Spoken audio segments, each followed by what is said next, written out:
Ժամանքապետ ասեցի, ուրեմն դիքը մշակույթի, սպորտի սիրող տեղ տվող մարդ էր։ Նա մարզիկ էր։ Դե ես այդպես մարզիկ չգիտեմ իրան, բայց ես ասենք այս ակումբի շախմատի դասատ ունեմ, մոտիկացել եմ իրան իմ հարցերով, սենակի հարցով, գույքի հարցով,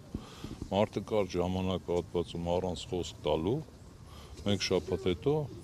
կատարեց իմ ասածները։ Ես իրան չեմ էլ ընտրել եմ Լյուդվիգին, այո, բայց իրան չճանաչելով, բայց հիմա ես այս պահին խորը ցավ եմ ապրում, որ ասենք այս մարդը գործ էր անում, աշխատանք էր անում, մանկապարտեզներ ծրի սարքել, որ աշխատավարձից կարծեմ իր հրաժարվել էր, եթե չեմ սխալվում։ Տեսեք,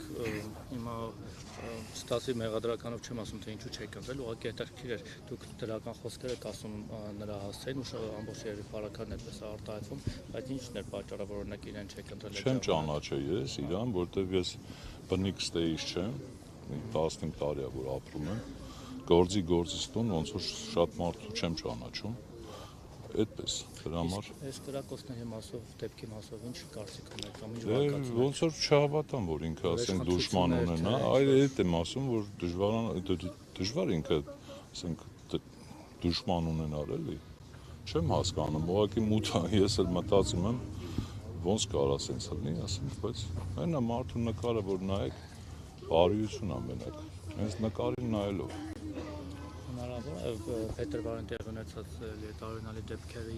շարունակությունը լիներ սա։ Չեմ կարծում, դժվար, որովհետև ասենք ինքը նայեք, եթե տեկուզ իշոր մեկ այդ վիճաբան, ես էլ ձև գիտեմ, վիճաբանություն էլ ունենար, ինքը կար ժամանակահատվածում իր բարիությամբ կարար հարթեր ամեն ինչ։ Տենց եմ էլի, այսպես։ Ինչա, էդի ճիշտ է, ինչ ասեմ, աղջիկ